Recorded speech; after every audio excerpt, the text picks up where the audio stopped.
Sweet eternal balance of all that is good, true, and beautiful, friends. How good is your memory? Are you absolutely sure that what you remember is the truth? Many people are sure it is, but objective data seems to indicate otherwise. At the same time, people all over the world report fully diverging memories of important events, as well as differing minute details of unimportant phenomenon. Sometimes, some of these misrememberings seem to have objective data on both sides to support their veracity, but how can both be true at once? Let's delve into the world of the Mandela Effect tonight on Rogue Ways with me, your host, Lindsay Sharman, and these lovely panelists. First up, we have Brett Sailors. Brett is a truth-seeking sovereign man that is trying to make sense of the world. His goal is to expand his mind and explore all of its capabilities through meditation, psychedelics, and constant research. When he's not selling houses in Dallas or being a hermit, you can catch him at a live music event or out in nature. Brett, thank you for being here. Thank you. Hello, everybody. Next, we have Alan Sisko. Alan is a longtime traveler of the path as he heads diligently and intentionally through many esoteric and occult schools and follows a myriad set of eclectic practices. Alan has achieved many accolades, becoming a psychologist and a thanatologist, and offers healing and solace to the living and the dying. Alan, thank you for being here. Thank you for allowing me to join. Thank you. And back from a long break, a longtime friend of the show, the man himself, Jay Ritchie. Jay has covered the ranks of ghost hunting and paranormal explorations through his years of poking through various conspiracies and other dimensions, and has found himself a venture in pro wrestling at Full Throttle Wrestling that highlights the reality hidden behind the distractions. Jay Ritchie, thank you for being here. Good to be back. Awesome. Our pointless question of the episode is, if the world is truly full of NPCs or non-player characters, is there a point to trying to wake up anyone from the illusions of the world? Who wants to take it first? All right, I'll get started. My thought was, if you looked at me a few years ago, I would probably consider myself an NPC, just in the sense that I didn't really spend much time on the biggest questions. You know, I was pretty much living a superficial type of life and just on a hamster wheel and not really looking at the big picture stuff. So my whole concept with NPCs is that some of them have the ability to wake up and to question things and to learn things and would have a real desire to learn things if they could just get snapped out of it. Just break one spell and then they all start crumbling, is my opinion. So I'd say, yeah, it's worth it. Nice. So when you say a couple years ago, do you mean like never before that had you even kind of started down like I had, I mean, gosh, after 9/11, I was certain that was horse shit, but I got lulled back to sleep. So, I mean, there wasn't enough support of me taking a different stance. I mean, you know, shit, my family was freaked out. I mean, I freaked a lot of people out with my take on that. And, you know, that they just whipped me back into shape. Then I, you know, just went back and, you know, focus on the 9 to 5 and doing the traditional shit that people do. So yes. I knew the world was fucked up. I just chose to kind of ignore it and put my head down and, you know, get back into normalcy. Hey, that's good to know. Like there is some sense in having a community of people like Eyes Open and other groups that try to keep people awake. For sure. Cool. What do you think, Jay? Well, my thoughts on it are no, but not in a negative way. What I mean by that is I don't like to be one of those people that goes around and tells everybody else how to think or what they should believe in or, you know, telling people to wake up. I almost feel like that would make me more of a non-player character, just more of an aggressive one, because you're not allowing them to think for themselves, which is what as far as I understand the meme, is what an NPC is. Somebody that doesn't have an internal dialogue. So I think it's good to be open and listen to people. And it's good to, you know, share what you do believe when they're being receptive to you. But I don't want to go around and shouting at everybody that, you know, all of our conspiracies and all of our ideas without having a dialogue first. So you're not going to be the guy on the corner in the sandwich board saying the end is coming? Yeah, no one's going to listen anyway. As fun as it would be. It would be fun. What do you think, Alan? Yeah, those people usually end up memes anyway. So I think for myself, I learned years ago, especially getting into counseling, that if you come in with this really what we used to call a messiah complex, like you're going to save everybody you come in contact with. You're going to end up burning yourself out. You're going to drive yourself nuts, and you're really going to almost sink into a level of despair, because if someone doesn't want to, like, for say, quit drinking or whatever, they're not going to do it, and they will actually pull you down with them if they can, like the person who won't relax when you're trying to pull them out of the pond while they're drowning. So it's detrimental to your own health to, I don't want to say put too much effort in, but you've got to be slow and subtle at it many times, and just not use a sledgehammer on, because a lot of people just do not respond to that. They're too habituated. That's a really good point. Yeah. I like your guys' balance and answers there. Don't necessarily go out screaming at people to change. That's going to wear on you. But then if you like focus on yourself and are doing what you believe is right, it might just catch a few people's eyes here and there. Make some changes. All right. So who wants to start off by telling our audience who might not be very familiar, although I think many of them are already, what is the Mandela Effect? Anybody want to give that a shot?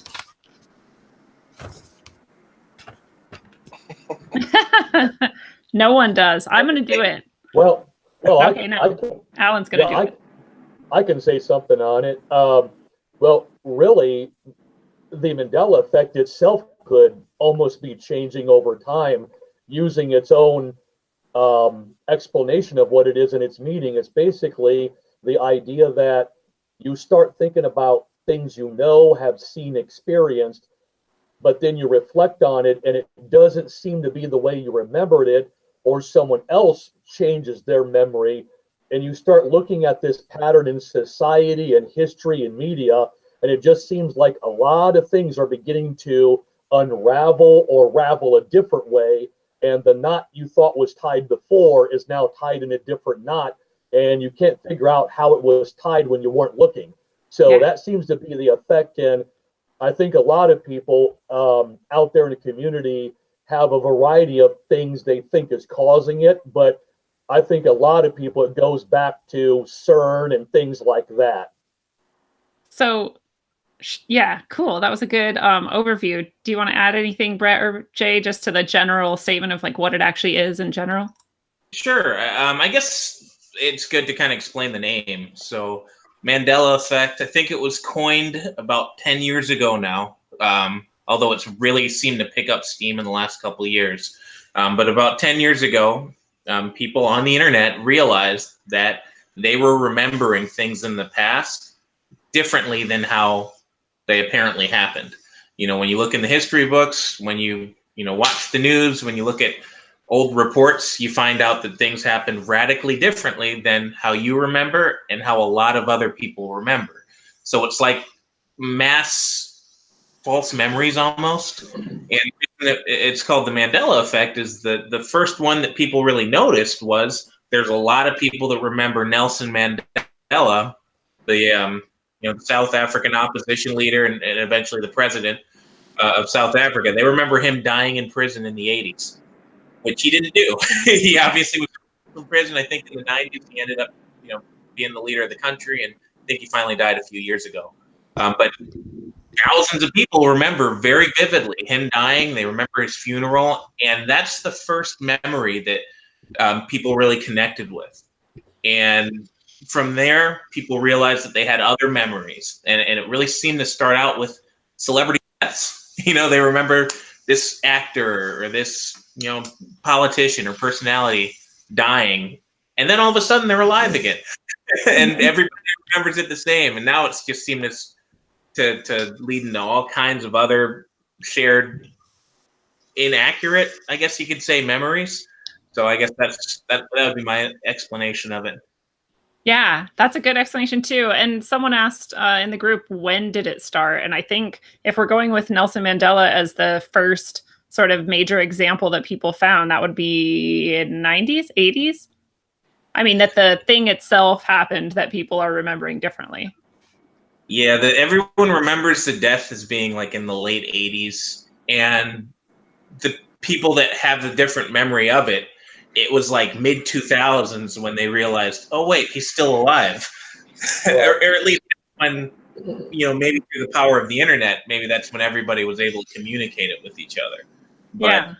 Well, that's what I'm I don't wondering too. And that's why I like the question of when did it happen? Because if it, like the event itself that people are misremembering happened before the internet, but the thing that actually made them wonder if they're remembering it correctly or not happened once the internet was a thing. Yeah, I think, well, once he became president, that's probably when a lot of people realized, wait a second, because it wasn't like he was really doing much for a decade or so between when they remember him dying and when he reemerged. Right, true. Okay. So because that's one of my things. I'm like, is this just a phenomenon of the internet, or is this actually like something that people had memories that didn't align with one another outside of the internet? It's interesting. Well, I think there can be almost a multitude of things that can take place at the same time. I think William S. Burroughs said it best when he said that language and kind of the word is a virus and it can affect other people. And I think you also see things when you're in a group setting and someone says what happened, and one person speaks up and says, well, I saw the car go through a red light and hit the pedestrian, and someone says, well, wait a minute, I don't think I saw that. And then after enough time, they all start getting in line with each other, which kind of goes back to survival instincts we have in our DNA with groupthink of, surviving together, of everybody recognizing the same threat, shall we say.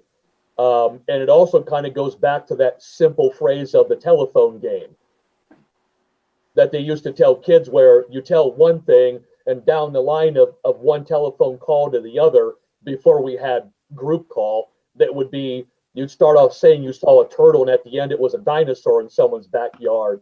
So it just expands and evolves as it goes along, almost like a living organism. And that's kind of sometimes what the truth becomes. And if enough people believe it, it can, in some regards, become an actual fact. Yeah, it's interesting. It's like a huge problem for police and investigators, is that the things that people remember are so notoriously unreliable, and in a group, they don't necessarily correlate with one another. Yeah, the bystander effect, yeah. So Timmy is asking in the group, was it at the same time, this Mandela effect, the example of Mandela specifically, was it at the same time as that Tiananmen Square protester? And that was in 1989 that should have happened, right? And so it would have been about the same time, like the original occurrences. Again, the realization that we remember it differently happened once the internet connected us all. Yeah, I think most people probably just felt like they were misremembering, and who knows, maybe we are. But the human mind's an amazing thing, but we can remember a lot of things. Like I've got song lyrics in my head that I haven't listened to in 20 years. Yeah. But at the same time, some news report from something that happened 5,000 miles away, it's not necessarily going to have a prominent position in my mind. So unless I connect with other people, I'm just going to think that, oh, you know what, maybe I'm dumb. Maybe right. I mixed up with somebody else. Maybe I misremembered it. But then when you start talking about it, when it actually comes out and other people say, whoa, I thought I was the only one, and then you realize that you're not the only one, that's when you realize there might be a phenomenon. So I think it's hard to say when everybody came to that realization. Right. But I do think that Tiananmen Square and Mandela's, phantom death would be around the era in the 80s. Which is interesting to note. That I'm glad Timmy brought that up, because they are some of the two most notable ones. But talking about notable examples, what are some of your guys' favorite examples of the Mandela effect, or the ones that got you to kind of think of it more deeply? I think for me, the Ed McMahon one, that was one of the first ones that I heard. I don't know that one. Oh, no shit. Okay, well, I think you might be old enough to remember this, but Publishers Clearinghouse, remember those old commercials where Ed McMahon, the guy that used to be on Johnny Carson's Tonight Show, he would go to the door and have a big fucking check for like $1 million, and the balloons and like right. It was a big deal. They came in like a van or something. Yeah, it was totally a big deal. Exactly. Well, Ed McMahon was the dude that started that, at least in my memory, and I remember that quite clearly. And now, if you were to use the old Google machine, you would find out that he never worked for Publishers Clearinghouse, which is super fucked up because I totally remember that. I mean, I probably saw hundreds of those commercials growing up, and even Uber drivers or just people I don't even know, I tend to ask that. Like when I was really first finding out about Mandela Effect, everyone gets that shit. I mean, if they're within 10 years of my age, they know Ed McMahon. And it's like, dude, what the fuck? Like, that's a really strange one. So really strange one. When you look at who it supposedly was, are you kind of like, I guess I could have like misunderstood? No, what they say is that he worked for like American Family Publishing. But I'm like, well, dude, that's not who had those fucking commercials. Like, you know, those Publishers Clearinghouse would come to your door and stuff, and that was Ed McMahon. So the explanation, it's just it doesn't ring true to me at all. It seems very false. Okay, well, now that we're talking about it, I don't even understand why they were going to people's houses to give them money with balloons. Like, I'm not even sure what the hell was going on. Well, that's back when people bought magazines and stuff. True. So that one definitely resonated with me as well, but I think that one was one that kind of came along later. It's weird how Mandela Effect works. It's like, it seems like it's kind of spiraling and growing, because when it first came out, there were only a few, and mostly, if I remember, because I've kind of been on this for a while. Like, what it feels like I've been on it for about 10 years, and that's when it first really started coming out. Wow. But it was just remembering, like, Billy Graham's funeral. Everybody remembers, you know, the televangelist dying and the funeral being on TV. And then the guy turns up on TV and everyone's like, wait a second, I could have sworn he was already dead. And I'm not thinking of a different preacher. It's him. I remember him specifically. And was the other one. I think Kurt Douglas, the actor, same thing happened.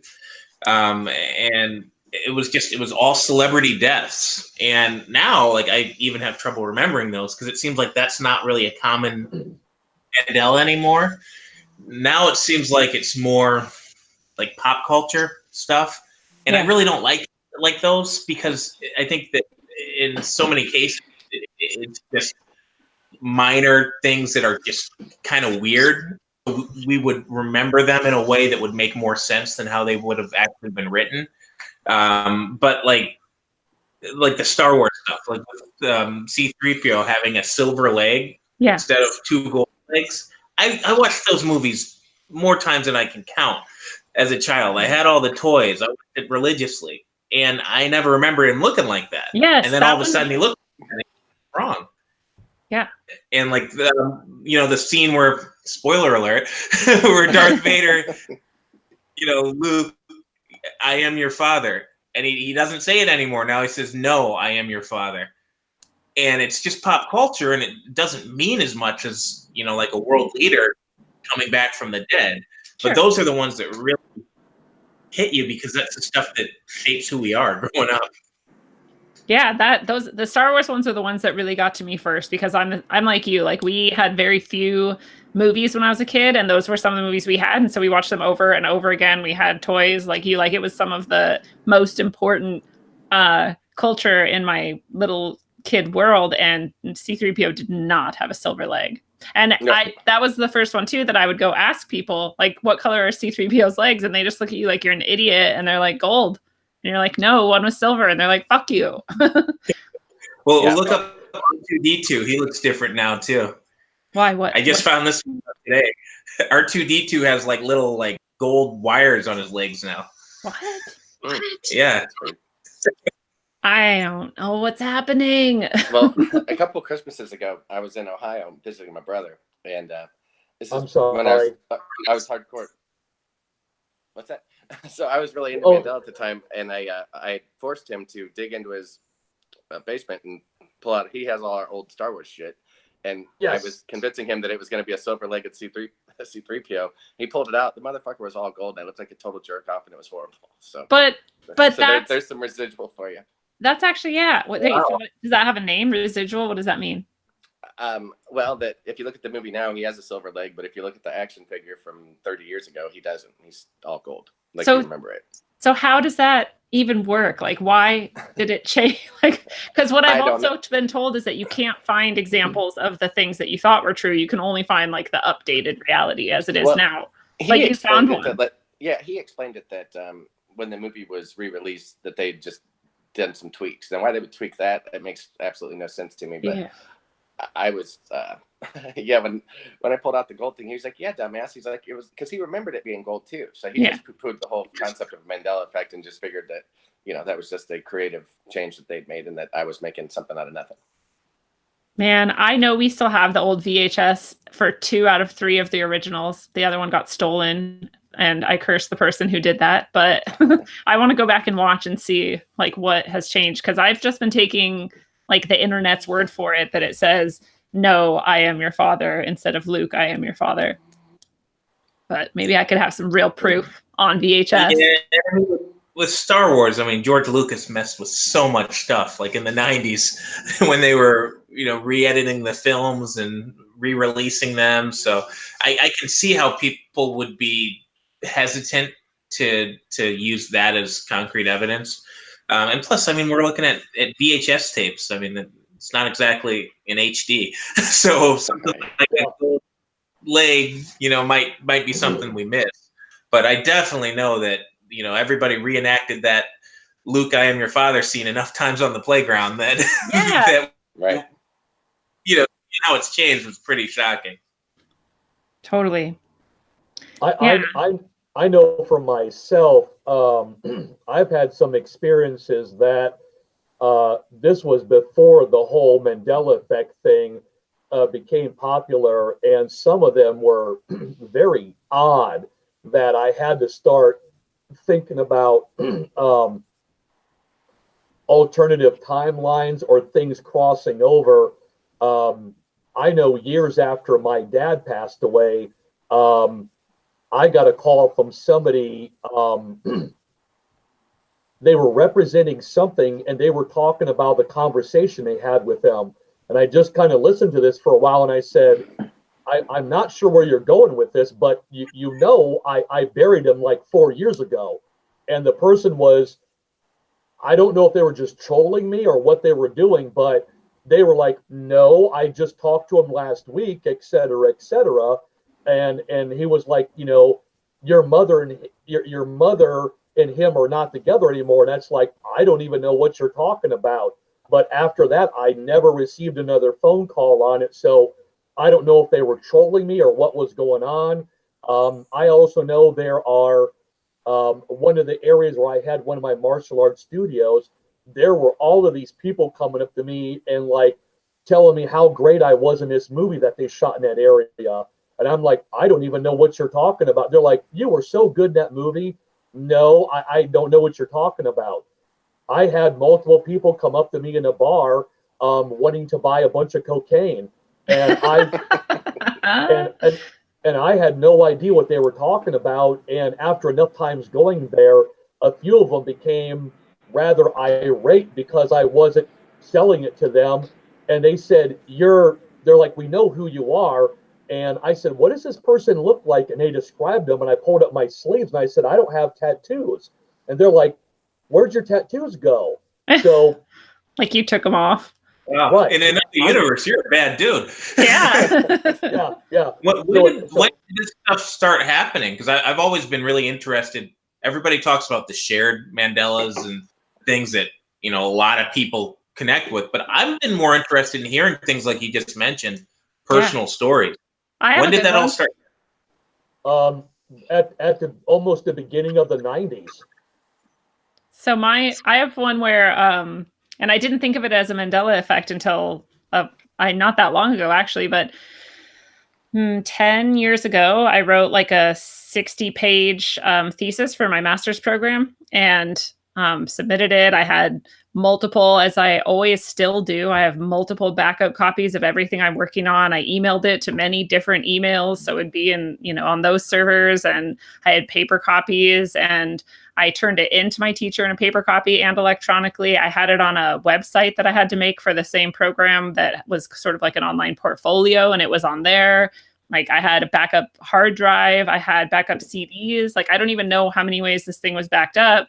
And I went to look for it about 5 years later, and not a single scrap of evidence even exists that it ever was in existence at all. It's just gone. All the backups have nothing. The whole class, like I have a folder for each class on all those backups. The whole class isn't even there.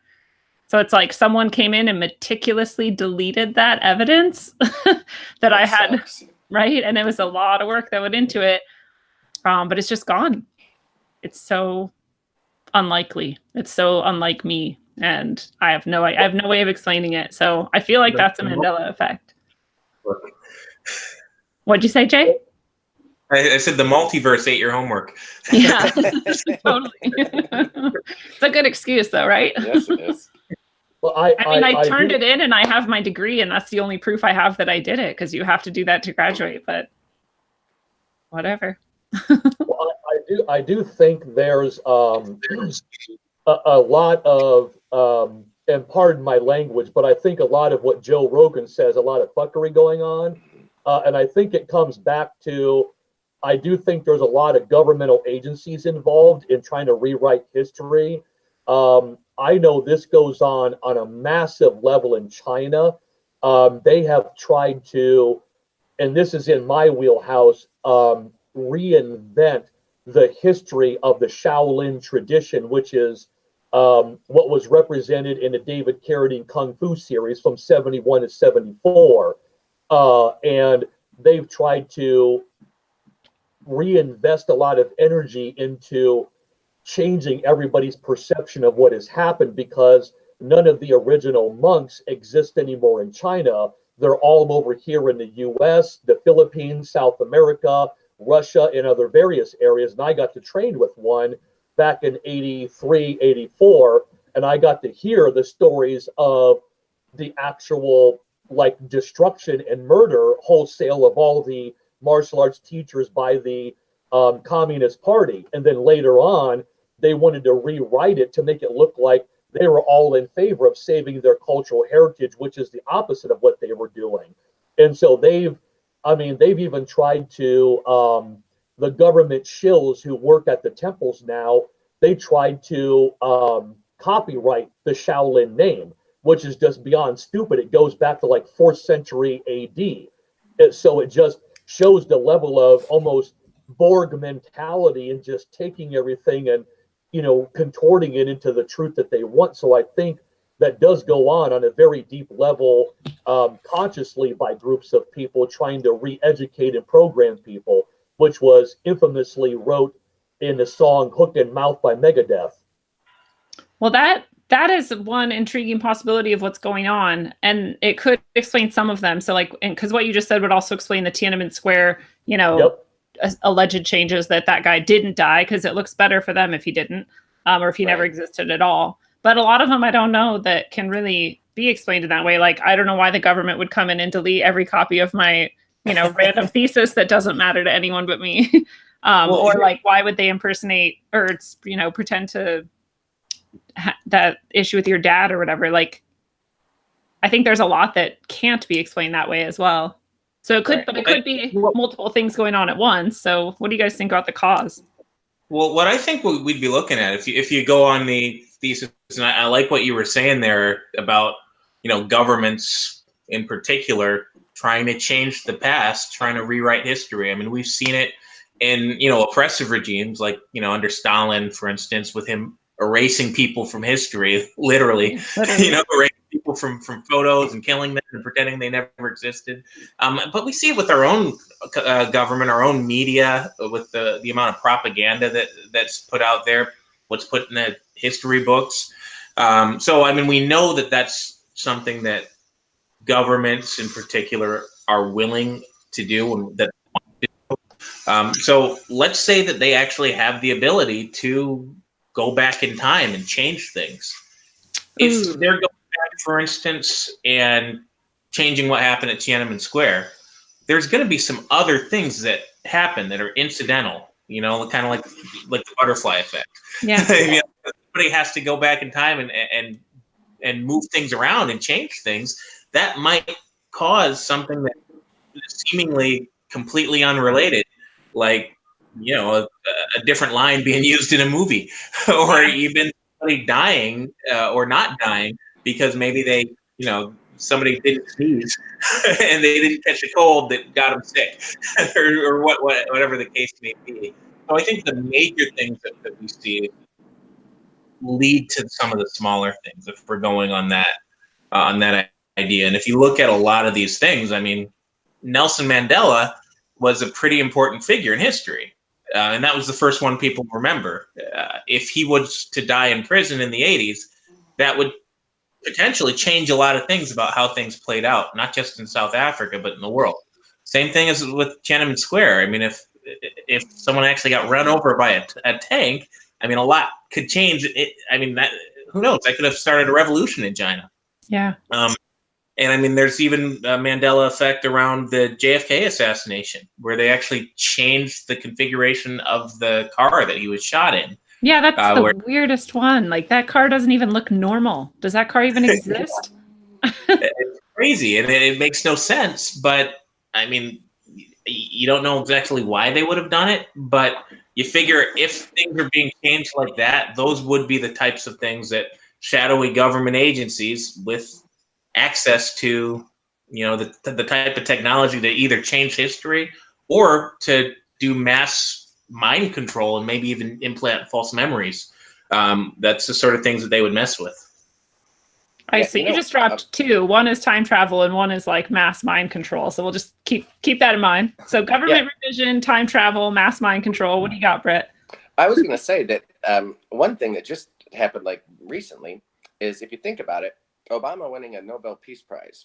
So I've got a nephew that's 16. So he's really not into politics. He's doing his thing. But when he revisits this, he's going to remember, like, hey, I grew up when Obama was president and, he won the Nobel Peace Prize. But if you think about it, we've been at war for 2 terms. We drone strike the shit out of everybody. How the fuck was that possible? But as our generation, people that were adults during his terms, as we pass on, the new generations aren't going to question it. So, I mean, they could totally, just on that point alone, repaint those 8 years that we were at peace and that we weren't over there bombing the shit out of everybody. Wow. And I wonder if perhaps, they throw some markers along the road, knowing that eventually they're going to script it so that they don't look like the villainous thug pricks that they are. Yeah. Interesting. I'll just drop my theory really quick. I have this theory that it's an AI directed mass psyop, where all of the evidence that points to most of the Mandela effects that we can point at it's all online. All the evidence is online, and so it can be created or destroyed, and so it is kind of like a mass mind control thing, but it's more like this AI is programmed to see like how much can be changed before people notice, or how much them noticing affects anything, and they're kind of playing with like what's possible, so that at some point, like Brett's saying, maybe they could go back and say like, oh no, yeah, we were at peace that whole time, and see, like, they're testing it out now to see if they can get away with shit that's that big. Sure. Mm-hmm. What I think something to consider might be is if you look at the trajectory of Mandela Effect. When I first started looking into it, when I first started hearing about it, it was really, really rare. If you found someone that had heard about it, you're like, whoa, cool, you know about it too. Let's really get into it. Now it's all over the place. And I feel like it really kind of burst through 2 or 3 years ago, when everybody started realizing that the Berenstain Bears were spelled differently than what would phonetically make sense. But that is something that, frankly, I hate to say it, but I mean, there's a good chance that was just always spelled that way, and it's kind of a weird spelling, and it's not how you would remember it, because you don't normally see Steen spelled like Stain. So I almost feel like a lot of the pop culture ones, especially these like misspellings, and it's always, I can't think of a good example off the top. Oscar Mayer, and like it used to be Mayer. Oh yeah. And then Meyer, like, but if you think about it, Meyer is Meyer typically. Right. Now, supposedly it was always Mayer. And when I sing that song in my head, I do Meyer, but I could be fucking that up. That's quite possible. Right. Yeah, and it's like these very, very kind of inconsequential things, like a celebrity having 2 N's in their name instead of 1 N, and then there's just been dozens and dozens, hundreds of these coming up all over the place lately. It's almost like, they're not above doing a little bit of, psyop. Yeah. What if pop culture ones are being poured out there to distract us from the ones that really matter? So whether they're being manipulated or not, whether things are actually changing or not, what if the reason that you're hearing so much about little minor things like, a song lyric saying the instead of Yeah. it's so we don't notice, what happened when they shot Kennedy, or Yeah. And it could also be to get you start questioning your memory more and more and thinking that you can't trust your memory. Yeah. The more you think you're having false memories, the less likely you are to really protest when they pull out the grand bullshit. True. Right. I also go back to like there always seems to be this element of like, needing to allow the vampire into your house for it to come in. And so what if a lot of it too is you saying, oh, they can look at all these things they change. They obviously can change things. So now in a way you're like giving them permission to. So like what if a lot of them were manufactured to give you the idea that it's possible, so that in some way you're kind of subconsciously even like giving a twisted sort of consent to them going back to change actual meaningful, like bigger things. I don't know. That's like maybe like more the world of magic and the subconscious, but I think about shit like that too. That actually makes sense to me. I know years ago, it used to be kind of a running joke about the fact of everybody getting the song lyrics wrong, especially the wrapped up like a douche, another runner in the night, that goofy one. Yeah. And like, no, or Purple Haze, people getting that one wrong too. And a few of the other ones. It's funny, you bring up that Tiananmen Square one. For myself, I was pretty stable in my getting information about China being involved in the culture, and I don't remember the person being run over by the tank. What I actually remember is he didn't get run over, but not too much later, a movie came out with Brandon Lee, Bruce Lee's son, in it called Rapid Fire. And in the movie, he plays someone who was at Tiananmen Square. And in the flashback segment, his dad gets run over by a tank. And so it was playing on the fact of making it worse than what actually happened in real life for the dramatic effect. So for me, I don't remember the person being run over. I remember it being a scene from that film. So to me, it was totally different. Huh. That's interesting. I didn't even know the Mandela Effect. I guess Brandon Lee was a pretty popular actor. Yeah. Was it like well known? He was the Crow. The Crow. Yeah. Oh yeah, it was pretty big at the time because it actually showcased the Wing Chun system. So it was a big deal, and him being Bruce Lee's son, and a lot of the topics of the film. And there were a lot of people in the film that were the one guy named Ironsides, and then other actors who were the bad mob people. So there was a lot of people in it that it was pretty popular. But yeah, there's another one I was thinking of. I'll come back to it when it comes back into my old brain again. Sorry about that. I had another one to mention. But sorry. What I was also going to say is what's kind of ironic is this is extremely prevalent, and it almost seems about every area in the martial arts community. This doesn't happen because everybody involved in whatever system you're in, I don't want to say it's like a cult, but you are almost like a scribe when it comes to everything that lineage-wise has happened in your system. So none of this crap is going on. And if anybody tries to like rewrite what has happened, the like worldwide community just comes down on them really hard.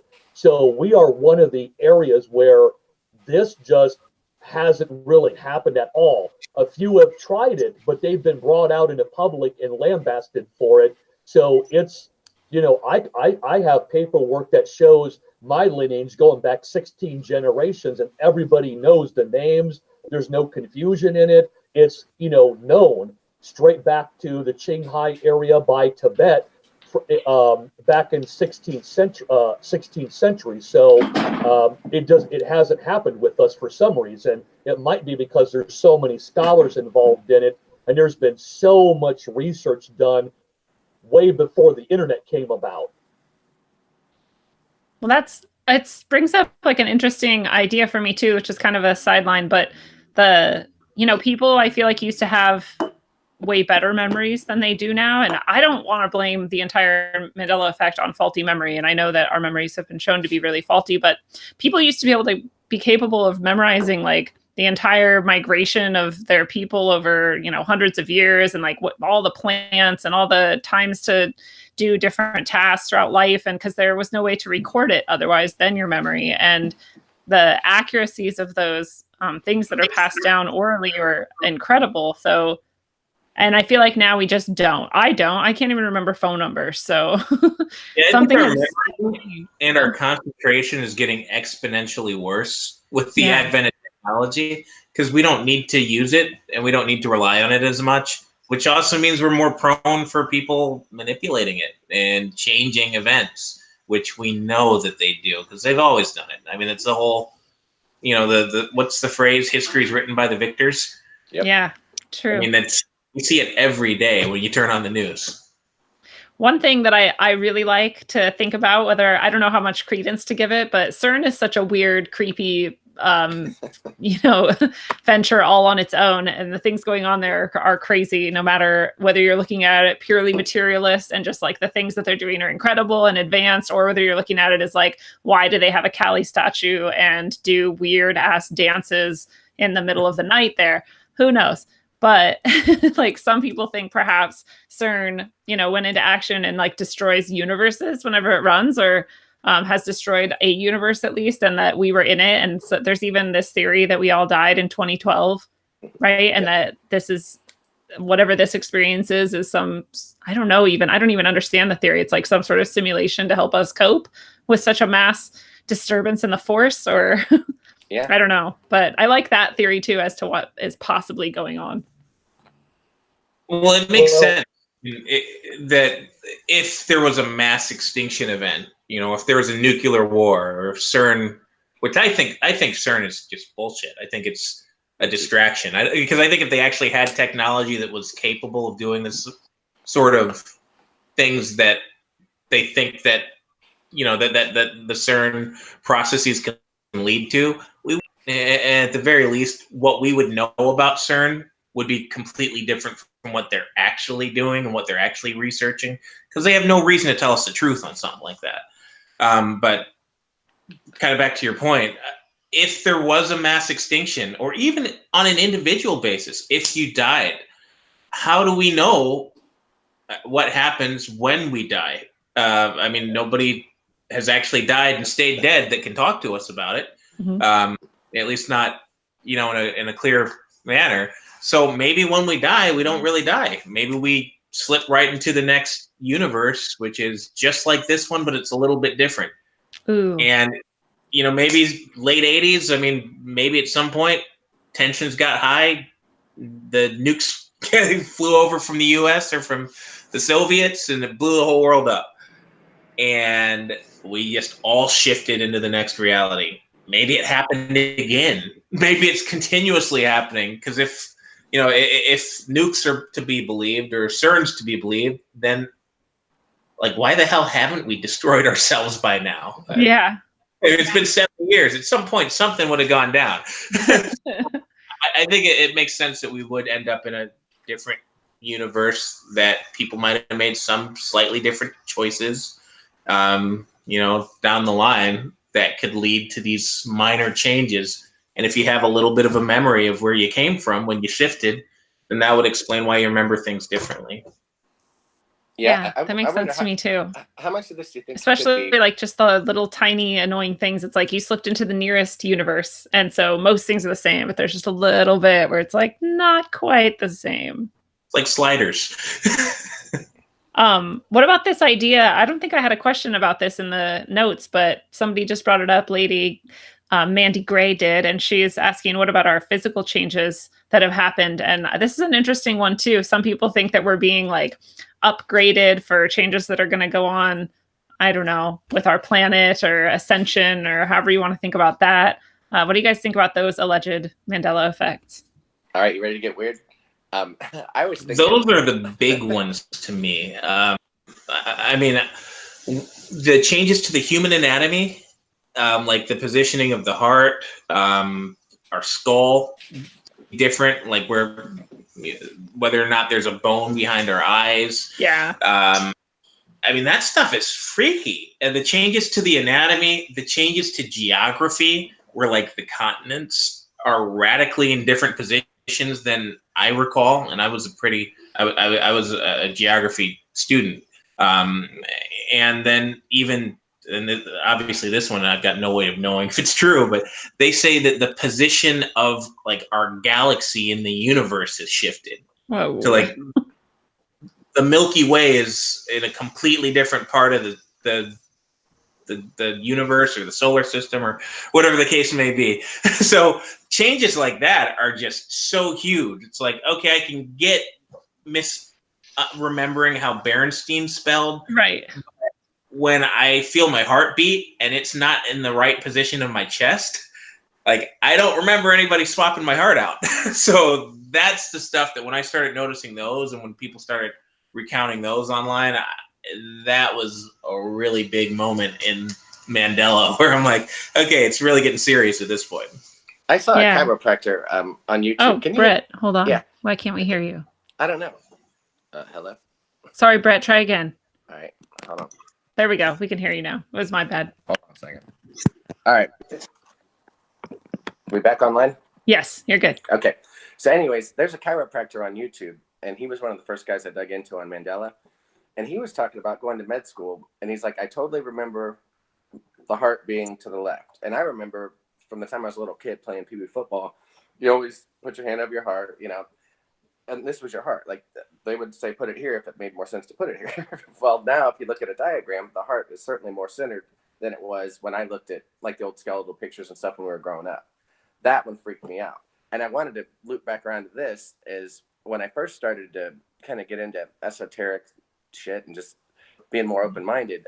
When I heard about the pineal gland, I really went hard on that. And I tried to decalcify it as best I could. And I really put a lot of effort into it. And in the supplements I was taking and tones and this and that. And I can remember having physical pain from that, like having headaches and weird shit going on in my body. So like, I believe that's a thing. And that whole tying it into ascension, I think possibly we are getting upgrades because I feel like the more I've been open-minded and the more things I've learned, or at least I'm open to accepting as potential truths, I feel like I've kind of changed a little bit, like physically speaking, which is very strange to say, but I don't know. I mean, I don't know if those two things are tied in or not, but it seems awful strange to see the heart placement, especially moving. I mean, that's a very vital organ for us. I'm like sitting here feeling my heartbeat and it is like towards the center of my chest. And now I'm kind of tripping out because I feel like it's always been on the left. And it's just one of those things where I'm like, yeah, like you take your head off and there you go. Yeah. They never taught us to put it in the center of our chest. And it is. I'm feeling my heartbeat in the center. Like I'm so confused right now. It's very bizarre. Blowing my mind live on there. But it wasn't. Like there's a reason that you do the Pledge of Allegiance like that, you know? Right. Wow. Yeah, that's exactly right.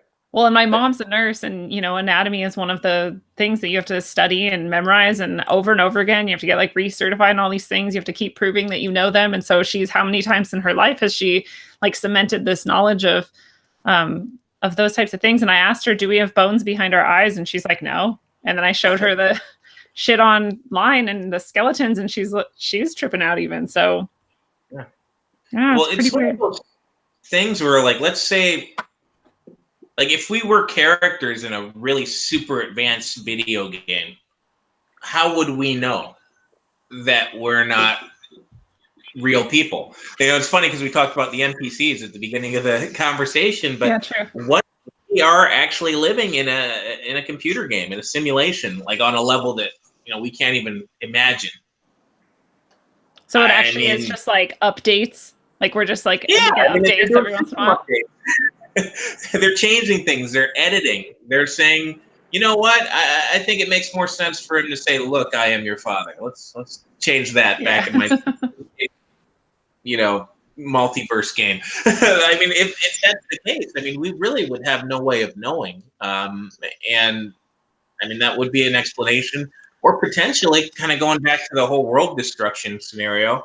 What if the world was destroyed or mostly destroyed, and some highly advanced civilization created a facsimile of the world and implanted our memories in it, kind of like in the Matrix? Then you could see updates, you could see changes like that. You could see things be a little bit different than how they are. But yeah, well, so Lee is posting in the group that his grandma, and he is so old. Lee is like the oldest person I know, just jokingly. But his grandma, so that would be a long time ago. She always said that the heart was in the middle, and she was a nurse. And so if information from that long ago for him in his world at least was that the heart was in the middle, but then there's some of us where it's like it's on the left side. And I just go back to like, is it one of those things where some of us are misremembering, or is there something like which reality prevails in any given like glitch in the Mandela matrix or whatever the hell is going on? Because if you look online, like the heart, well, I'm guessing you guys have looked, the heart is in the middle, right? Yeah. Yeah. And like I look online and the eyes have bones. Or there's bones behind them. So like what has determined that is going to be the way it is if some of us are right and it used to be different? Well, there's a theory, and I studied on this one pretty hardcore. John Lamb Lash, he's big into Gnosticism. So if you're into Gnostic teachings, he knows a lot. His delivery, it's hard to Did he do the mushroom and the cross? I believe he did. And he was on Higher Side like years ago. Oh, but cool. He talks at a very slow pace, which is not my style at all, obviously. But if you can get past the delivery, the guy's smart as a whip. And his theory was that this was all kind of a wake-up call, and that there's a supernatural element, and Sophia is doing all these things to snap us out and be like, dude, wake up. Like, wake up. You know how shit was. It's not that way anymore. It's time for you to take responsibility for yourself and recognize that the world's not as it seems, and this is your time to open your eyes to all these grand conspiracies. And he tied in some really interesting ones, and I'll just give you a couple examples. But have you ever seen like different logos? For instance, the Volkswagen logo, how it used, in my memory, it used to be one solid piece. There's no line between the V and the W. And my buddy Mike, who I used to play in a band with, and I fucking saw his car all the time, I can picture that car, and I have a vivid memory of it in my mind. And the logo was solid. Well, now there's a line in it, and there's always been a line in it. I was like, that's fucked up. Well, and then with the Ford logo, there's the curly Q on the F. That looks really strange to me. Like, a lot of my buddies had Ford cars growing up in trucks and shit, and that's not how I remember it. Now, these things seem rather trivial, but the way that John Lamb Lash ties it together is he is saying that Volkswagen, obviously being a German car, wagon for the folks, and Ford, he ties it back to Henry Ford and how Henry Ford was trying to wake people up, and he was placing copies of the International Jew in every Model T that he sold. Now, is that true? So says John Lamb Lash. Okay. I wasn't around back then, so I can't say. But yeah. He weaves a really interesting story. And then if you remember I Love Lucy, which I know this sounds really bizarre, but I Love Lucy, Desi Arnaz. I remember Desi Arnaz, right? It's Lucy's husband. Well, it used to be Arnez was how you spelled it, which makes sense because like Perez, Rodriguez, like, most Hispanic names end in EZ. Mm-hmm. Well, now it's Arnaz. And he's saying the NAZ goes back to Nazi and Ashkenazi Jew. And he weaves a fucking marvelous tale, and it's wildly entertaining, and, put whatever value into it you care to, but it's a very interesting story. Wait, so dumb it down for me. What is he actually saying is happening? He's basically saying that a lot of things are trying to wake people up to who the real people pulling the strings are, and there's a group of people on this earth that consider themselves a master race, and that we're all beholden to their bullshit. And they're trying to keep us asleep, but this like Sophia entity is trying to wake us up. Correct. Through her supernatural abilities, she is changing things so that those of us with eyes to see will realize what the hell is going on and potentially change it. Hey, this is my favorite theory so far. Sorry. Yeah, well, it sounds like there's markers, like maybe things that seem like, and I was kind of thinking about this in a while back. Something like the change spellings, like you mentioned, Desi Arnaz. If that was signaling something, kind of like picture if you're a spy and you pick up a book, from a Dropbox or whatever. There's going to be some coding in that book. It just look like a copy of, I don't know, The Catcher in the Rye, The Catcher in the Rye or something. But maybe if you have a key, you know exactly which page to turn to and how many letters to skip in order to get the message. So maybe when something seemingly, inconsequential, like Berenstein changing to Berenstain, maybe that means something for somebody that has the key. Yeah. And maybe they're getting the information. Because just to kind of go back to what you're saying, you tied this into Ford, to Volkswagen, to Desi Arnaz, and then those are all things that had Mandela's, but they could have signaled something else, like the actual person or the organization might have meant something. Yeah. Kind of like we were talking about earlier, we were mentioning like Tiananmen Square and the Brandon Lee film. And this is kind of a big leap, but if I remember correctly, Brandon Lee had a really controversial, strange death. Yeah. So maybe people cleaning something up, because his death made no sense. He got shot on set with like with a prop. How the hell did that happen? And they still released the movie perfectly finished. Yeah. Yeah. So maybe I'm kind of losing where I was going with this, but maybe these markers, maybe it means something, and maybe the people involved are actually involved in something.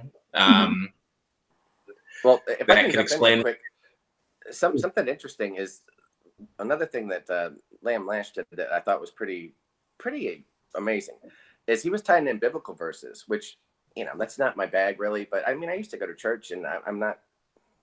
I've got a decent base level understanding of the Bible, and I've read it.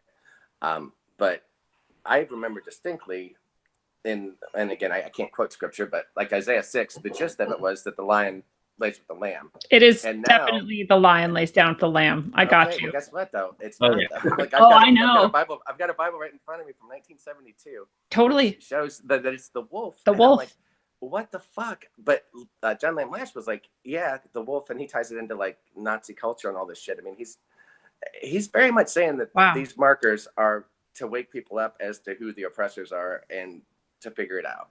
So, dude, it's very interesting because I know that this Bible has been in my family's care since 72. Yeah. The chances that some asshole snuck in and was able to change a scripture, that's impossible. So for sure, and in all the very supernatural thing. Yeah. And when I told my parents about it, they were like, "Oh, well, there's so many different copies of the Bible. It was just, maybe it was translated different." I'm like, I'm not buying that. I had the same exact inclination. I was like, well, no, it's got to be that there's multiple verses and people are misremembering. There's, one that says lion and one that says wolf. And my friend Harmony, who was on a couple episodes ago, or the last episode maybe, her and I were at her house, and she also has a copy like yours from way back when. It was her grandma's, and we looked up every single possible like place where it could have been, and they were all wolf. They're all wolf laying down with the bizarre. Lamb. It's fucked up. Well, and I know it was lion. You've seen pictures of like a lion and a lamb with that scripture there. Like, why would they do that if it was a fucking wolf? Like, that many people didn't mess it up, and like guys even have tattoos of like a lion and a lamb. Like, yeah, what kind of a dipshit would do that? Like, that's pretty hard to. It's pretty bad. Yeah. And it takes something that made sense in context, and it turned it into something that doesn't make sense. Like lion laying down with the wolf. Like, the lion and the wolf, they're kind of the same. Well, no, they interchanged the lion for the wolf. So the lion and the lamb. It's a wolf and a lamb. Yeah, the lion laying down with his prey. That it means something, and it's symbolic. Lion laying down with the wolf, it might mean something. You're missing it. It's a wolf laying down with a lamb instead of a lion. Wolf. Yeah, it was changed from lion so it's still to a predatory creature. It's just a different one. Okay. Well, yeah, it's still weird as hell. Because I'm not really religious. I haven't studied the Bible, but I know enough that one struck me, like, because I've seen it so much out of its context when people are just kind of quoting it, or like you said, like painting painting it or referencing it in other media, and the Bible's full of changes like that. Oh, how about the Lord's Prayer? I mean, everyone knows that, or not everyone, but a lot of people know the Lord's Prayer, and the fact that changed, and now there's debtors and debts. Man, the John Lennon last shit starts to make a little bit of sense when you start seeing weird changes like that. That's a good point. But when I was 11 or so, I was 10, maybe 9 or 10, I memorized the Lord's Prayer just for fun with this friend I had. And I remember that the Bible that we had both versions in it. So that was like 1992 or so. So I don't know when it would have changed, but I did learn both. I've never seen it. Claude had put something in Eyes Open last week, and that's the first time I'd seen it like that, or one of the first times anyways. But it struck me as funny to look at it. It didn't seem right. Yeah, I learned the debtors and forgive the debtors as we forgive those who debt against us, and forgive trespassers as we forgive those who trespass. But what's weird is that the two versions I learned were exactly the same, except for that one part changed from debtors or whatever. Yeah. It's like, why was that the only change in the second one? I don't know, but I did learn both that long ago. So there's something. But then again, if a lot of these started around like the 80s or so, then yeah, I don't know. So why? Sorry, go ahead. It's interesting. One that's just occurred, at least recently for me, is I needed my birth certificate for something, and my ex-wife had it, and we used to always joke that I was born in Wellington, Ohio, which is right up the road from her family's farm where she grew up at. But my copy of my birth certificate I have now says I wasn't born in Wellington anymore. I was born in Ashland, which is one of the towns I grew up in. I'm like, okay, that's pretty interesting, because I remember talking to her about Wellington all the time, and I would write Wellington on everything. And when I was asked where was I born, and I put it in multiple documents, even for the government. But now my actual certificate doesn't say that anymore. And I was just staring at it a couple of days ago in complete disbelief, like, no, I know my memory's not that bad. Yeah, weird. You know, that happened to me. Personal one. Come to think of it, like I've kind of been obsessed with finding the personal ones, because for whatever reason that means more to me, because while it would mean less as far as evidence because you can't corroborate it, I think if this is an actual phenomenon and it's actually changing things in our past, then it wouldn't only change things that you can share with other people. So I really, really like hearing about the personal changes. And I remember there being a time, and it was so crazy, where my zip code changed, and because I was pumping gas, and I was like completely sober. There's nothing going on. I'd lived in this place for years. I knew my zip code, but you know when you swipe your credit card at the gas booth, they make you put your zip code in. Yeah. I put it, and it's like rejected. I'm like, no, it's crazy. I did it again, rejected, did it again, and then like wouldn't let me do it anymore. I was almost out of gas. I was pissed off. I was freaked out. And then, how did this happen? I ended up just going to work or whatever. And then later in the day, I went back. I did it, same zip code, and it worked. Same gas station. So like, it was malfunctioning, but it didn't feel like it. It felt like something had actually changed and then changed back, which is something that we see with Mandela Effect sometimes. Yeah. Hey, Lindsay, I just got a text from a buddy of mine, so I want to throw this out there just to see if this is ridiculous as everyone thinks. Yeah. The Smithsonian. It's the Smithsonian Institute, right? Yeah. Right? Right. That's how I remember it. Yeah, well, Google that shit, because now it's the Smithsonian Institution, and any record of it is Smithsonian Institution, which to me just sounds fucking bizarro, but that's a true thing, because I've checked that out before. It's the Smithsonian Institution, which is totally not my memory whatsoever. It is. No, Is that? And it's the Institution Museum and everything. So one thing I can say is I think we're on the same timeline, which is cool. I'm not sure what that means exactly. Well, I used to live down the road from it, and we would go to it almost every other weekend. And that was back in 2001 during when 9/11 happened. So how did you refer to it? Institute. Most of the time, everybody just called it the Smithsonian. You almost never heard institute added because it wasn't like it. Well, it wasn't the word museum, so most people didn't use it. But it sure wasn't institution at all. I do not remember that whatsoever. Yeah, that's how it is now, which is So crazy. this is the thing that I'm wondering. I have like kind of a grouping of questions here about it. Like what do you think that it's significant that there's a group of people, like we all seem to on this show remember the same things incorrectly or correctly or whichever camp you're in. So is there a reason why we're all remembering in some way, but we could meet a group of people and they might have like the opposite of us, but it's all in common? Like, do you think there's any significance to the types of things that different people seem to remember differently? Well, I think like at a magic show, people like us would be, oh, look at what his other hand is doing while he's fascinating everybody with his, antics with the other hand. So I think it really comes down to the people who are interested in what's on the other side of the curtain during the drama production in the theater, and everybody else is just enamored with the flickering of the film in front of them or whatever. And So to them, they're hypnotized by it, basically. Just more observant, basically. Yes. Okay. Certainly. Yeah.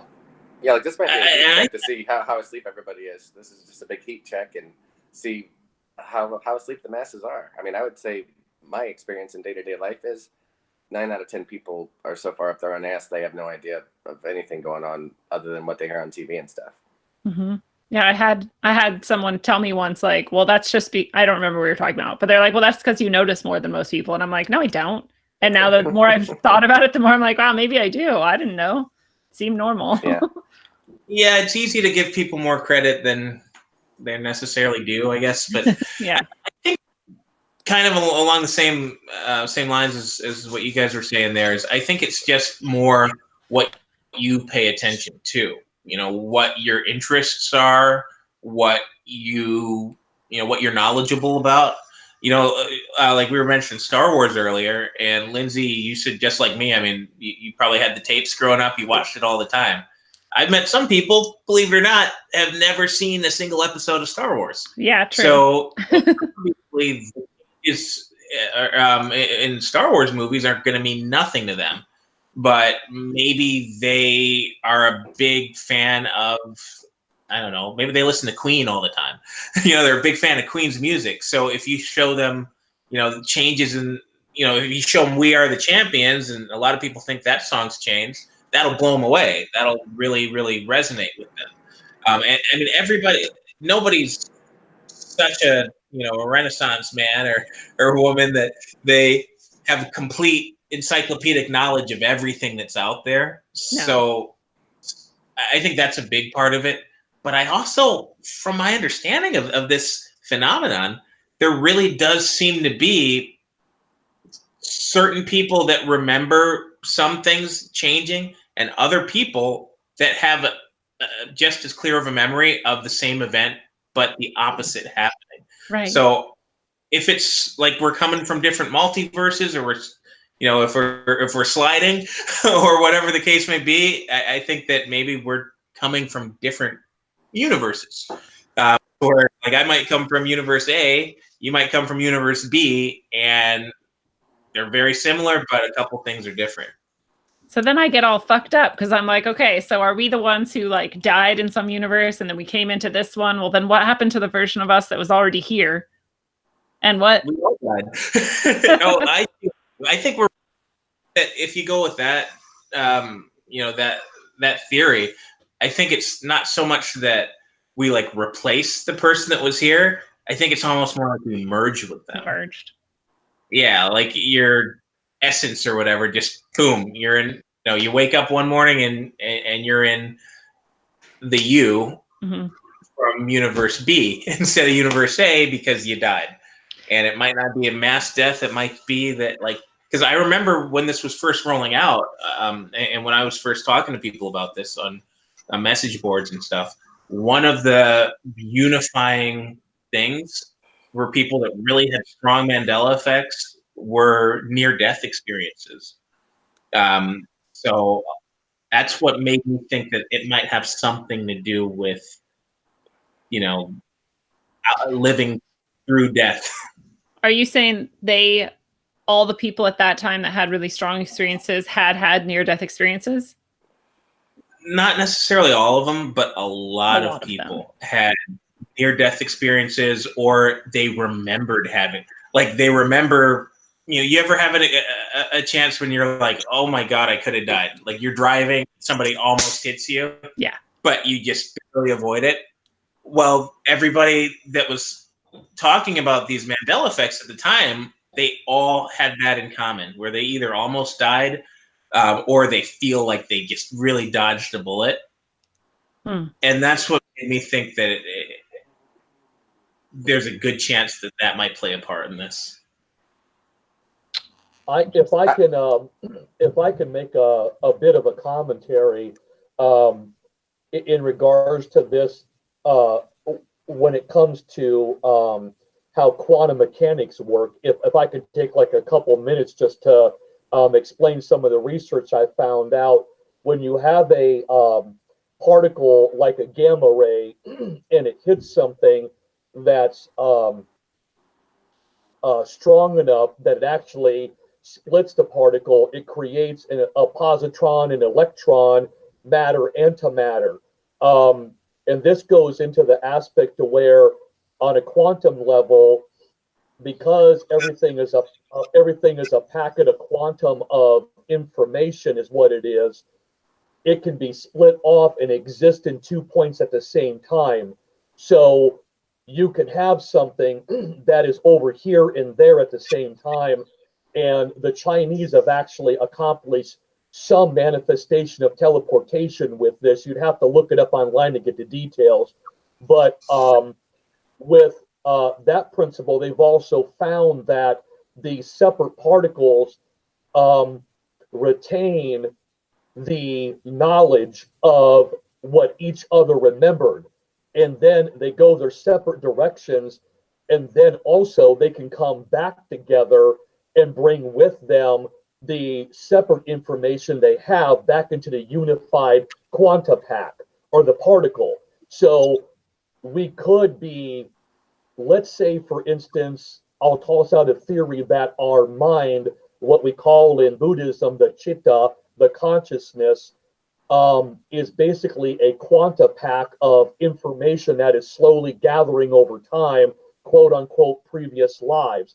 And then something happens and it splits it into separate beings, what we think is a being, but it's merely two different spots gaining information and then comes back. That could be the reason that one person's remembering something, another person's remembering something else, because all that has happened. It's just we're coming back together now, converging together and exchanging information that it seems like we all have different memories. Interesting. I wonder how much of that could be too. Like, what about a dream state? Like right. Something as trivial as like Mr. Rogers. I don't know if you guys watched that, but I watched the shit out of it when I was a kid. Me too. And I recall it being "It's a Beautiful Day in the Neighborhood." Right. Yes. I mean, I can sing that in my head and it plays true as anything.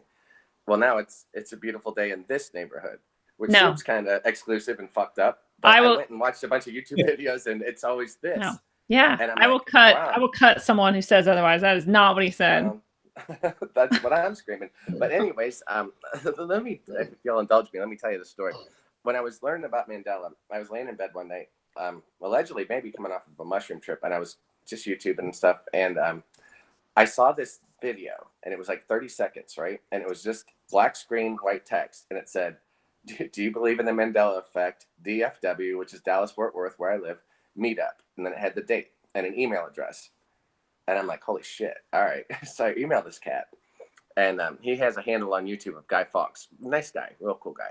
And there's another cat that I met through this meetup. And he's got a channel called like Scarab Performance or something. And he's got like over 20,000 followers. So, I mean, these are people that obviously are into it and all aspects of it.